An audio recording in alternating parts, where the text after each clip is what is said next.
I wasn't naive when I married Daniel. He wasn't rich. He didn't own a car. He didn't even have a stable job at the time. But he had a smile that melted all my doubts, eyes that promised loyalty, and words that convinced me I could build a life with him even from scratch. We met at a bookstore. I was reaching for a copy of To Kill a Mockingbird, and so was he. We both laughed, and I made a corny joke about great minds thinking alike. I never imagined that moment would become the prologue to the most complicated chapter of my life. We dated for 2 years before getting married.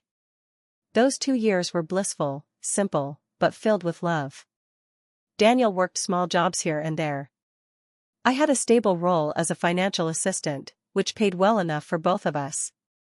When he proposed in our tiny kitchen, kneeling between dishes I hadn't washed yet, I said yes without hesitation. What I didn't realize was that I wasn't just marrying Daniel. I was marrying his entire family. And I would be paying for all of them. It started small. His mother, Elaine, moved in a few weeks after our wedding. Just until her surgery heals, Daniel said. I didn't object. It was family, after all. But the weeks turned into months. Then Daniel's younger brother, Jordan, moved in temporarily after getting kicked out of school. Then his cousin needed a place while job hunting. Then the dog. Yes, even the family dog came. Before long, I was waking up in a house that no longer felt like mine. They didn't pay rent. Didn't contribute to groceries. I would come home after working a full day to find dirty dishes piled up, laundry scattered everywhere, and Elaine watching soap operas like she owned the couch. When I asked Daniel to help, he'd shrug. They're my family, I.S.A.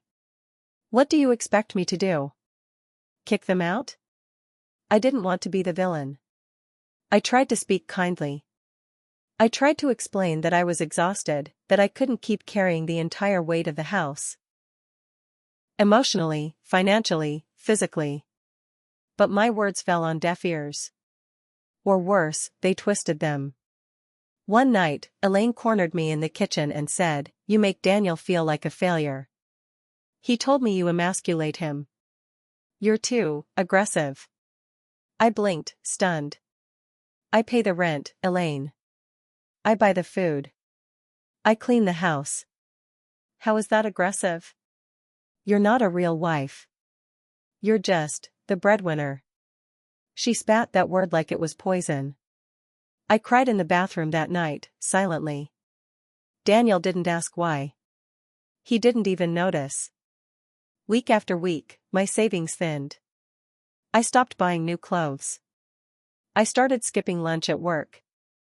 I turned down outings with my friends because I was ashamed that I was married into a family that drained me dry while offering nothing in return. Worse, I began to doubt myself. Maybe I was too strict. Maybe I should smile more. Maybe if I cooked better meals, Elaine would approve of me. Maybe if I were more nurturing, Jordan would at least clean up after himself. But the truth was simpler, they didn't care. They saw me not as a daughter-in-law, not as a wife, but as a resource. My breaking point came 6 months in. I was working overtime on a quarterly budget report. My manager had noticed my efforts and hinted at a promotion. I was hopeful, finally, something for me. When I got home that night, the house was loud. Elaine's bingo friends were over. Jordan was playing video games on full volume. The kitchen was a mess of spilled wine and sticky counters. I walked to the fridge to find that someone had eaten the lunch I had prepped for work the next day, the only meal I could afford this week. I lost it. Who the hell ate my food? Everyone looked up at me like I was the intruder. Jordan shrugged. Chill out. It's just food. Daniel walked in, frowning. Isabella, can you please not shout at my family like that? Like that. I stood there, hands trembling, heart breaking, surrounded by people who lived under my roof, fed off my paycheck, and looked at me like I was a nuisance in my own home. And that was when something inside me started to shift. Something quiet. But dangerous. I didn't sleep that night. Not because I wasn't tired, God knows I was, but because the silence between Daniel and me had stretched into something suffocating. He barely looked at me after I raised my voice at his brother, and now he lay next to me, snoring like nothing had happened. I stared at the ceiling, counting breaths, and wondering how I'd ended up here, a stranger in my own marriage, a ghost in my own home. The next morning, I got up before sunrise. I made coffee. Packed my things. And this time I didn't make breakfast for anyone. Let them figure it out. At work, I put on my best fake smile. I submitted the budget report early, stayed late to help a coworker with hers, and kept my phone on silent even when Daniel texted. "Are you mad about last night?" I didn't respond. What was the point? Things began to unravel in quiet, sharp moments. The next weekend, Daniel asked if we could lend Jordan money for a business idea. I laughed. I actually laughed. "You mean the same Jordan who hasn't worked a day since he moved in?" Daniel frowned. "It's just a little support, ISA. He's trying." "No," I said, firm. "Not this time." That was the first time I said no. And God, it felt good. But that night, Elaine cornered me again, this time in the laundry room. "You're turning Daniel against his own blood," she hissed, slamming the dryer shut. "You think money makes you better than us?" I looked her dead in the eye. "No, Elaine. I think cleaning up after your grown children for 5 years without a single thank you makes me better than you." She gasped, clutching her chest like I'd slapped her. I walked out before she could respond. The next week, the family started their little war. Jordan conveniently forgot to take out the trash. The cousin left the milk out to spoil. Elaine started making passive-aggressive comments loud enough for me to hear. Some women think working a desk job makes them important. But they can't even keep a house warm. And Daniel? He stayed silent. That hurt more than the rest of it combined. One night, I came home exhausted, only to find the living room crowded with Daniel's family. They were celebrating Jordan's business launch with pizza and cheap wine, paid for with my credit card. Apparently, Daniel had taken it from my purse without asking. "Just for a small surprise," he said. That was it. Something inside me snapped. I stood in the middle of that room, shaking with rage, and shouted, "I am not your maid. I am not your ATM. I am not your damn doormat." Everyone went quiet. Then Elaine scoffed. "She's being dramatic again." But I wasn't being dramatic. I was done. I walked out. I stayed with my friend Rachel that night. I hadn't talked to her in months. Daniel always said she judged our lifestyle too much. But when she opened the door and saw my tear-streaked face, she hugged me like I hadn't been forgotten. I collapsed into her arms. For the first time in 5 years, I felt safe. Rachel poured me tea and listened while I told her everything, the freeloading, the manipulation, Daniel's silence. She looked at me and said the one sentence I'd been too afraid to say to myself. "You deserve better than this, Izzy." The next morning, I didn't go home. Instead, I went to the bank and checked our accounts. The savings I'd built before marriage? Nearly gone. The joint account? Mostly withdrawals, from Daniel, not me. Worse, I found out he'd opened a small loan, in my name, without my permission. That was the final nail. When I returned home that evening, I didn't shout. I didn't cry. I simply told Daniel, "We're going to talk. Alone." He looked nervous. "Now?" "Now." We sat in our bedroom, door shut, while the rest of his family eavesdropped like it was theater. "I know about the loan," I said quietly. Daniel paled. I was going to tell you." "No, you weren't," I cut him off. "You took my money, my patience, and my love, and handed it to a family that treats me like dirt. I'm done, Daniel. I want them out. And if you won't make that choice..." He looked up sharply. "You'd really leave me?" "I already have," I whispered. You just haven't noticed yet. Daniel didn't say a word for a long time. He just stared at me, maybe hoping I'd take it back, maybe trying to calculate how much of what I said was real. But I meant every word. I want them out, I repeated, voice firm. They're my family, he said finally. And I'm your wife, I shot back. Or have you forgotten what that means? There was no yelling. No storming out. Just quiet devastation. I picked up a bag I had already packed and left that night, staying at Rachel's again. She didn't ask questions. She just made up the guest room and said, as long as you need. The texts from Daniel started that night. I messed up. Can we talk? You don't have to do this. I'll fix it. But he didn't say how he'd fix it. And that's what told me he wasn't ready. Meanwhile, Elaine sent a message of her own. You never deserved him anyway. I didn't reply. I didn't need to. I spent the next few days visiting a lawyer. I didn't want a divorce, not yet, but I needed to know my options. The loan in my name, the financial damage, the emotional manipulation, it all had consequences. The lawyer, a no-nonsense woman named Teresa, looked over my documents and nodded slowly.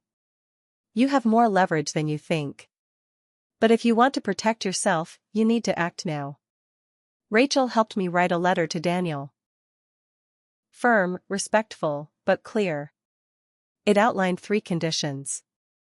His family vacates the house within 1 week. He repays the amount withdrawn from my personal savings. He formally removes my name from the loan he fraudulently opened. Only then would I consider returning. Not to the house, to the marriage.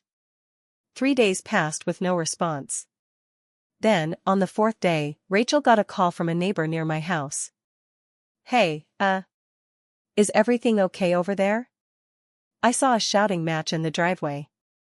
We drove over in silence. When I arrived, Elaine's car was packed. Jordan was yelling. Daniel was red-faced, trying to calm his mother down. And I stood there, watching it all unravel. Elaine pointed at me as I stepped out of the car. She did this. She's tearing this family apart. No, Daniel said quietly. You did. I hadn't expected him to say that. Not in front of them. Not ever. Elaine gawked at him like he'd slapped her. You're choosing her over us? She's my wife, he said. And for 5 years, she gave up everything while we all took advantage of her. Jordan scoffed. Oh, come on. Pack your things, Daniel said coldly. Now. When the house finally fell silent, Daniel approached me on the porch. They're gone, he said, voice hoarse. I nodded. I'm not asking you to move back in, he added. Not yet. I just want to start making things right. For the first time in months, he looked like the man I married, not the son, not the passive husband, but Daniel, my partner. Still, I said, it's going to take more than this. I know, he whispered. The next week, Daniel sent me daily updates. He signed over full control of the joint account to me. He met with the bank and started the process of transferring the loan into his name. He even got a full-time job, a real one, not another temporary side gig. Meanwhile, I stayed with Rachel, learning how to breathe again. I slept in. Took walks. Cooked for myself. For once, I wasn't cleaning up after anyone. And slowly, the anger turned into something else. Clarity. One evening, Daniel asked if I'd meet him for dinner. Neutral ground. A quiet cafe we used to love. I agreed. He arrived early, looked nervous, but not defensive. Over plates of pasta, he said, I've been in therapy. That caught me off guard. Just a few sessions, he added quickly. But enough to realize. I let my family define my manhood. And I let you carry everything so I wouldn't have to feel like a failure. His voice cracked. I'm sorry, ISA. For all of it. I didn't respond right away. Instead, I asked, "Do you understand why I left?" He nodded. Because love shouldn't feel like servitude. Finally, he was starting to get it. For the first time in 5 years, I felt like Daniel and I were speaking the same language again. We began meeting once or twice a week, never at the house, always in neutral spaces. Coffee shops. Parks. Quiet diners.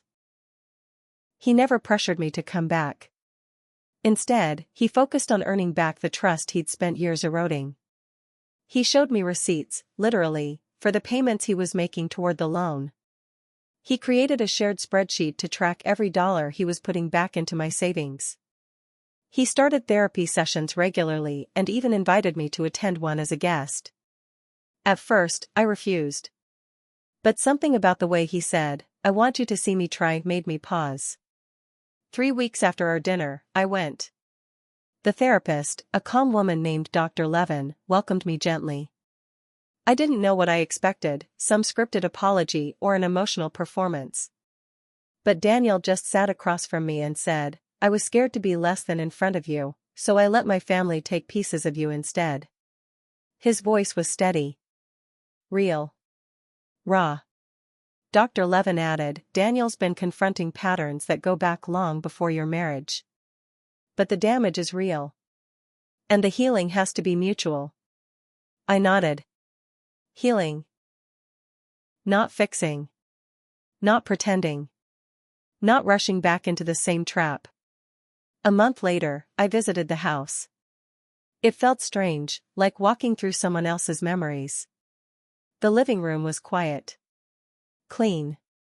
The scent of fried onions and old perfume no longer lingered in the air. My favorite throw pillow, which Elaine used to call unnecessary, was back on the couch. Daniel had changed little things. Not big gestures, just small signs that said, "This is your home too." He handed me a key. "I won't ask you to use it yet," he said. "I just want you to know, you have a choice." That night, I cried. Not from pain, but from the weight of relief. Because for once, I wasn't trapped. I wasn't cornered. I had control. But life, of course, never gives you a straight path. Just as Daniel and I were taking slow steps back toward one another, Elaine showed up. I was at work when Daniel called. "She's on the porch," he said, his voice tight. "She wants to talk to you." "To me?" I asked, heart clenching. "She says it's important." I almost didn't go. But part of me needed to see it, to face the last remnant of what had haunted our marriage. Elaine looked older than I remembered. Not just tired, worn. She was holding a small bag and had dark circles under her eyes. "I won't stay," she said when I arrived. I wanted to say I was wrong. I blinked. "I taught Daniel to believe that taking meant strength," she said. "Because I lived in fear for most of my life, fear of having nothing. So when you gave, I told him to keep taking. And I convinced myself you'd be fine because you were strong." She looked at me then, really looked. "But being strong doesn't mean you don't break." I didn't say anything. She opened her bag and pulled out a small envelope. "It's not much," she said. "But I wanted to give it back. A little of what you gave all of us." Inside was $1,500. Cash. I almost laughed. It was nothing compared to what I'd spent over the years. But it wasn't about the money. It was about accountability. She stood, nodded, and walked away. No tears. No hugs. Just closure. That weekend, I used that money to buy something I hadn't let myself indulge in for years, an easel and a full acrylic paint set. I had loved painting before I met Daniel. Before working overtime, scrubbing floors, and doing dishes for grown adults became my life. Now, I stood in a sunlit room, canvas in front of me, hands trembling with unfamiliar joy. Daniel peeked in. "It looks great," he said. "What is it?" I smiled. "A self-portrait. Not of my face. Not of my body. but of my freedom. He didn't say anything else. He just stepped back, let me work, and didn't interrupt. Later that night, I handed him a small envelope of my own. Inside was my key to the house. "I'm not moving back in," I said. "Not yet. But this time, when I do, it'll be as your partner. Not your provider. Not your backup parent. Not your maid." He nodded, eyes misty. "I'll wait," he whispered. "For as long as it takes." It took me 3 more months to decide. 3 months of painting again. Of cooking dinner for no one but myself. Of sleeping through the night without listening for the creak of footsteps or the thud of someone slamming a cabinet at 2 a.m. I was relearning who I was outside of sacrifice. Daniel never rushed me. He didn't ask when I'd come home. He didn't try to visit unannounced.